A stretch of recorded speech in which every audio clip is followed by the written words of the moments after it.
नमस्कार दोस्तों, स्वागत है आप सभी का आपके अपने प्यारा सा YouTube channel Subodh online classes पर। तो आज के इस वीडियो में आप लोग देखने वाले हैं बिहार बोर्ड मैट्रिक परीक्षा 2025 के लिए जो कि सब्जेक्ट इतिहास होगा और इतिहास का पहला चैप्टर यूरोप में राष्ट्रवाद। तो आज इस चैप्टर से जितना भी ऑब्जेक्टिव बन सकते थे सारा ऑब्जेक्टिव बना करके लाए हैं। अगर आप इस वीडियो को देख लेते हैं तो आपके एग्ज़ाम में एक भी प्रश्न यहाँ से नहीं छूटने वाले हैं। तो चलिए अब पहला प्रश्न को देखते हैं। पहला प्रश्न क्या है, इसी तरह आप लोग वीडियो में बने रहे अंतिम तक। तो आइए पहला प्रश्न को लेते हैं।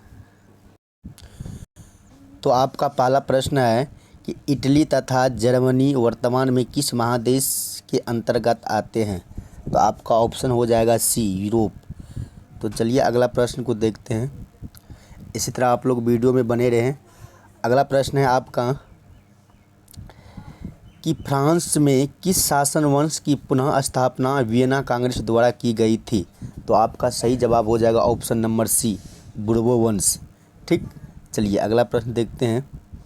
अगला प्रश्न है आपका, अगला प्रश्न है कि मेजनी का संबंध किस संगठन से था। मेजनी का संबंध किस संगठन से था। तो आपका सही ऑप्शन हो जाएगा ऑप्शन नंबर बी, कार्बोनरी से। ठीक, ऑप्शन नंबर बी। तो चलिए अगला प्रश्न देखते हैं। अगला प्रश्न है आपका कि इटली एवं जर्मनी के एकीकरण के विरोध निम्न में कौन था। यानी कि इटली एवं जर्मनी के एकीकरण के विरोध निम्न में से कौन था।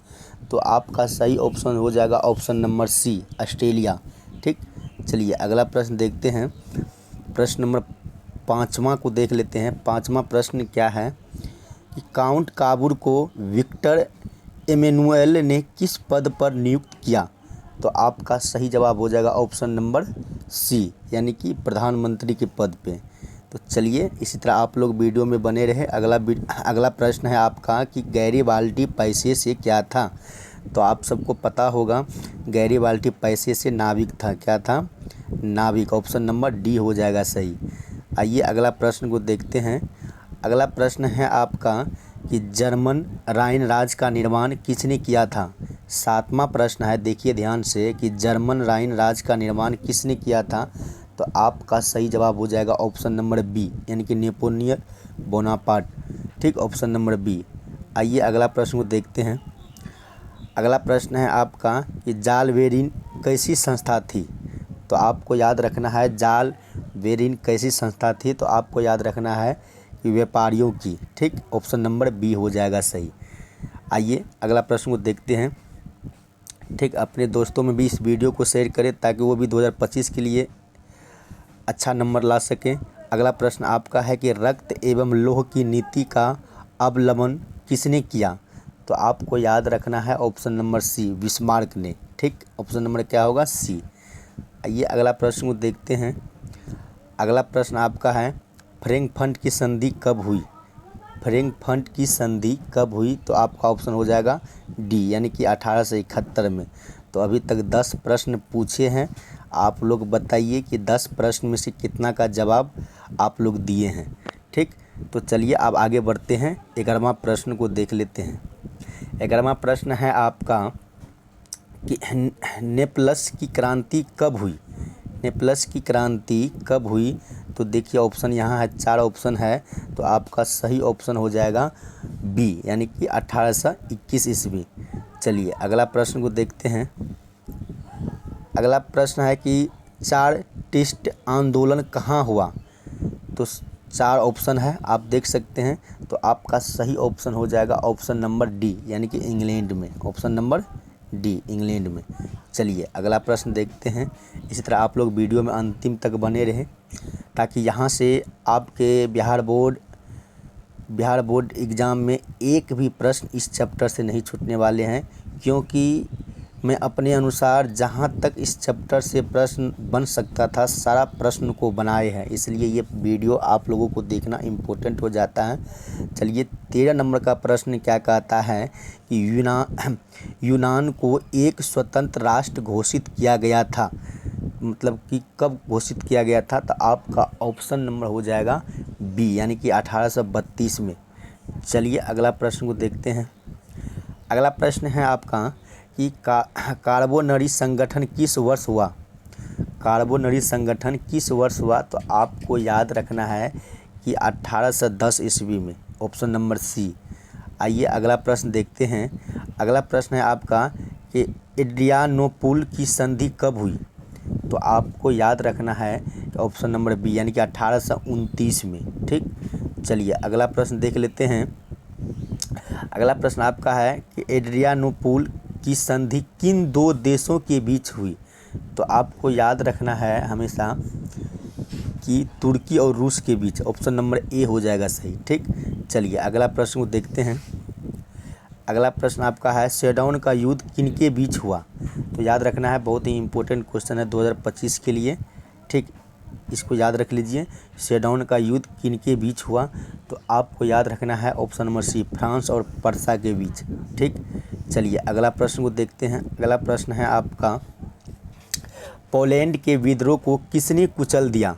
पोलैंड के विद्रोह को किसने कुचल दिया, 19 नंबर क्वेश्चन है, ध्यान से देखिए। तो आपका ऑप्शन नंबर हो जाएगा ए, ऑप्शन नंबर ए यानी कि रूस। चलिए अगला प्रश्न देखते हैं। अगला प्रश्न है आपका कि सन 1870 में फ्रांस और पर्सा के बीच युद्ध कहाँ हुआ था। कब, सन 1870 में युद्ध जो हुआ था पर्सा और फ्रांस के बीच कहाँ हुआ था, तो आपको याद रखना है ऑप्शन नंबर ए यानी कि सेडौन में हुआ था। ठीक, चलिए अगला प्रश्न को देखते हैं। अगला प्रश्न है आपका, एक मिनट, चलिए अगला प्रश्न है आपका कि यूरोप वासियों के लिए किस देश का साहित्य एवं ज्ञान विज्ञान प्रेरणा स्रोत रहा, तो आपको याद रखना है ऑप्शन नंबर बी यानी कि यूनान का। ठीक, चलिए अगला प्रश्न को देखते हैं। अगला प्रश्न है आपका कि युवा इटली संस्था का विकास किया। युवा इटली संस्था का विकास किया किसने किया, तो आपको याद रखना है ऑप्शन नंबर ए यानी कि मेजनीन ने। ठीक, किसने किया, एक मिनट, किसने किया, मेजनीन ने। ठीक, ठीक है, चलिए अगला प्रश्न को देखते हैं। प्रश्न संख्या 23 कि बिस्मार्क निम्न में से क्या था, मतलब बिस्मार्क निम्न में से क्या था, तो आपको याद रखना है कि बिस्मार्क था वो कूटनीतिज्ञ था। क्या था, कूटनीतिज्ञ। ठीक, चलिए अगला प्रश्न को देखते हैं।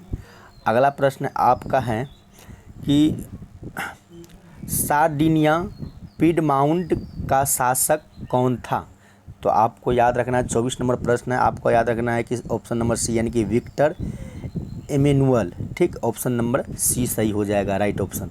चलिए अगला प्रश्न को देखते हैं। अगला प्रश्न आपका है, ध्यान से देखिए इस वीडियो को।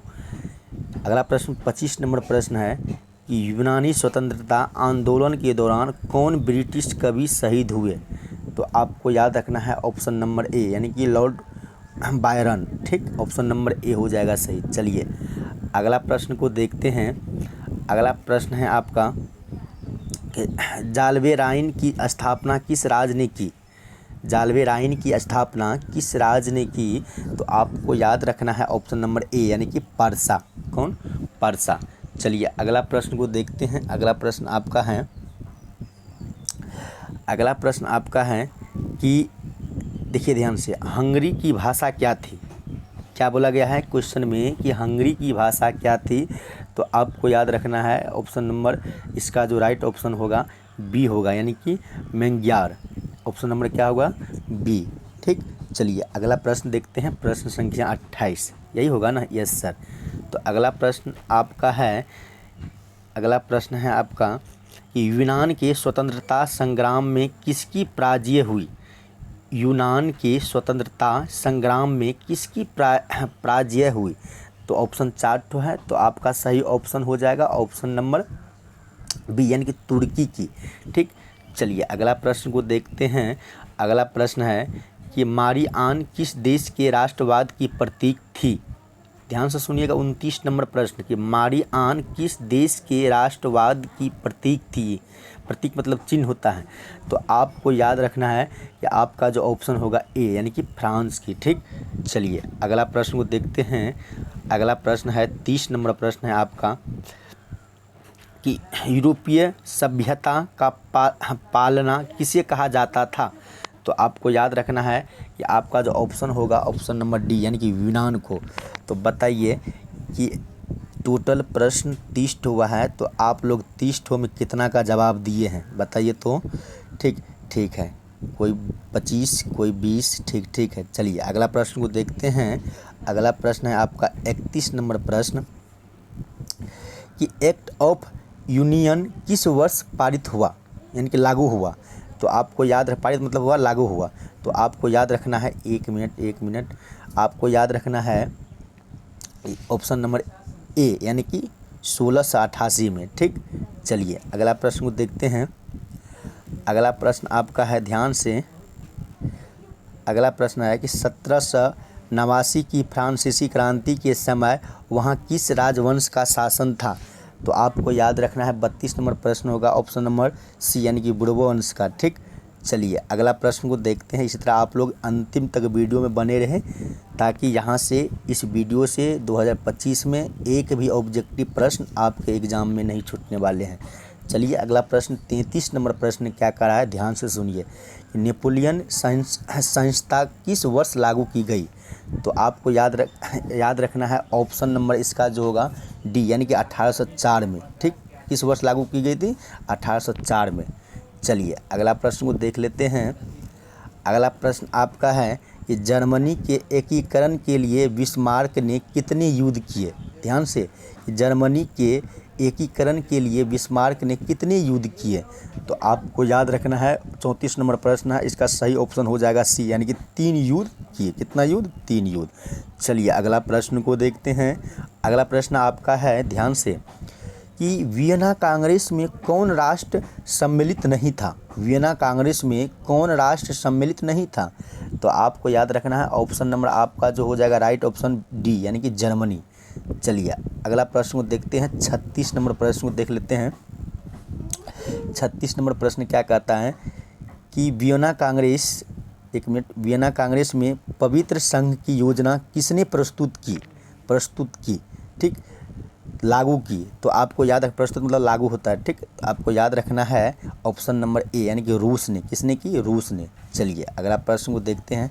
37 नंबर प्रश्न को देखिए। 37 नंबर प्रश्न क्या कहता है, ध्यान से देखिएगा। 37 नंबर प्रश्न है, यंग इटली की संस्थापक कौन था। यंग इटली की संस्थापक कौन था।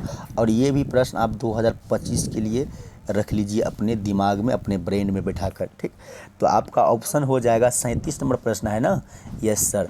तो आपका ऑप्शन नंबर हो जाएगा सी यानी कि मेजनीन। ठीक, चलिए अगला प्रश्न को देखते हैं। अगला प्रश्न है आपका, ध्यान से, कि फ्रांस के किस राजा ने कहा था कि अंग्रेजी राजा की भांति लकड़ी काटना अधिक पसंद करूँगा।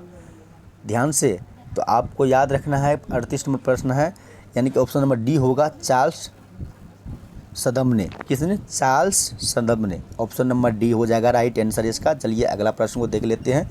अगला प्रश्न है आपका, ये पर्सा का शासक कौन था। पर्सा का शासक कौन था। तो आपको याद रखना ऑप्शन नंबर डी यानी कि विलियम प्रथम। ठीक, ऑप्शन नंबर डी। चलिए अगला प्रश्न को देख लेते हैं। अगला प्रश्न आपका है 40 नंबर प्रश्न, यूरोप का मरीज किसे कहा जाता था। यूरोप का मरीज किसे कहा जाता था। तो आपको याद रखना ऑप्शन नंबर सी यानी कि तुर्की को। तो बताइए आप लोग 40 प्रश्न में से आप लोग कितना का जवाब दिए हैं बताइए तो कमेंट करके। 40 में से कितना सही हुआ है। ठीक, चलिए कोई कह रहा 35 हुआ है, कोई कह रहा 30 हुआ है, कोई कह रहा 38 हुआ है। Yes, very good. चलिए अगला प्रश्न को देखते हैं। इस तरह आप लोग वीडियो में बने रहिए और अपने दोस्तों में भी इस वीडियो को शेयर कीजिए। ठीक, ताकि वो भी अच्छा से एग्ज़ाम दे पाए 2025 में। क्योंकि इस वीडियो में बाबू सारा प्रश्न चुन चुन करके लाया गया है ताकि एक भी प्रश्न इस वीडियो से आपके एग्ज़ाम में नहीं छूटने वाले हैं, जो कि इतिहास का पहला चैप्टर है यूरोप में राष्ट्रवाद। चलिए 41 नंबर प्रश्न को देखते हैं। 41 नंबर प्रश्न आपका है, एक मिनट। चलिए 41 नंबर प्रश्न है आपका कि नेपोलियन ने जर्मनी में किस संघ की स्थापना की। नेपोलियन ने जर्मनी में किस संघ की स्थापना की। तो आपको याद रखना है ऑप्शन नंबर सी राइन संघ की। ठीक, चलिए अगला प्रश्न को देखते हैं। अगला प्रश्न आपका है कि किस संधि द्वारा स्वतंत्र यूनान राष्ट्र की स्थापना हुई। किस संधि द्वारा स्वतंत्र यूनान राष्ट्र की स्थापना हुई। तो आपको याद रखना है ऑप्शन नंबर डी, यानी कि एड्रियानोपुल की संधि द्वारा। ठीक, चलिए ऑप्शन नंबर डी हो जाएगा। अगला प्रश्न है आपका कि यंग यूरोप की स्थापना किसने की थी। यंग यूरोप की स्थापना किसने की थी। 43 नंबर प्रश्न है, ध्यान से देखिएगा और इसका सही जवाब हो जाएगा, सही ऑप्शन हो जाएगा ऑप्शन नंबर बी, मेजनीन ने, राइट आंसर। ठीक, चलिए अगला प्रश्न है आपका 44 नंबर प्रश्न। 44 नंबर प्रश्न है कि नव गुएल्फ आंदोलन कहाँ हुआ था। नव गुएल्फ आंदोलन कहाँ हुआ था। तो आपको याद रखना है 44 नंबर प्रश्न है ऑप्शन नंबर ए, यानी कि इटली में हुआ था। ठीक, इटली में। चलिए अगला प्रश्न को देखते हैं। 45 नंबर प्रश्न को देख लेते हैं कि मेटरनिख कौन था। तो याद रखना है, ये कई बार आपके एग्जाम में पूछा गया कि मेटरनिख कौन था।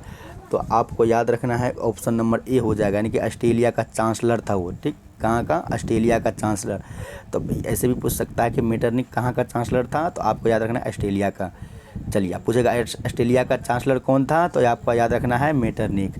चलिए अगला प्रश्न है 46 नंबर प्रश्न है, देखिए ध्यान से। प्रश्न क्या कह रहा है कि कार्बोनारी की स्थापना किस वर्ष हुई थी। कार्बोनारी की स्थापना किस वर्ष हुई थी। तो आपको याद रखना है ऑप्शन नंबर ए हो जाएगा, यानी कि 1810 में। चलिए अगला प्रश्न को देखते हैं। अगला प्रश्न आपका है, ध्यान से देखिएगा। अगला प्रश्न क्या कहता है, एक मिनट रुक जाइए, इसी तरह आप लोग वीडियो में बने रहिएगा। चलिए अगला प्रश्न है 1830 की क्रांति के बाद फ्रांस में किस प्रकार का शासन स्थापित हुआ। याद रखिएगा, आपका जो ऑप्शन होगा ना, ऑप्शन नंबर हो जाएगा आपका, राइट ऑप्शन हो जाएगा ए, यानी कि निरंकुश राजतंत्र का। ठीक, चलिए अगला जो प्रश्न है, अगला प्रश्न आपका है कि लाल कुर्ती नामक संस्था का गठन किसने किया था। तो ये आपको याद रखना है कि आपका ऑप्शन नंबर हो जाएगा डी, यानी कि गैरीबाल्टी ने। ठीक, चलिए अगला प्रश्न को देखते हैं। अगला प्रश्न है कि राष्ट्रवाद की अवधारणा का जन्म किस घटना से माना जाता है। ध्यान से सुनिएगा क्या कह रहा है क्वेश्चन। और 49 नंबर क्वेश्चन है कि राष्ट्रवाद की अवधारणा का जन्म किस घटना से माना जाता है। तो आपको याद रखना है कि ऑप्शन नंबर ए, पुनर्जागरण। ठीक, चलिए अगला प्रश्न है आपका कि रक्त और लौह की नीति किसने अपनाई। रक्त और लौह की नीति किसने अपनाई। तो आपको याद रखना है ऑप्शन नंबर ए, यानी कि बिस्मार्क ने। चलिए अगला प्रश्न है, अगला प्रश्न आपका है, ध्यान से, कि किस युद्ध के बाद जर्मनी का एकीकरण पूरा हुआ। किस युद्ध के बाद जर्मनी का एकीकरण पूरा हुआ। तो आपको याद रखना है ऑप्शन नंबर डी, यानी कि सेडाउन युद्ध के बाद। ठीक, चलिए अगला प्रश्न देखते हैं। प्रश्न नंबर 52 कि किस संधि द्वारा जर्मनी का एकीकरण पूरा हुआ।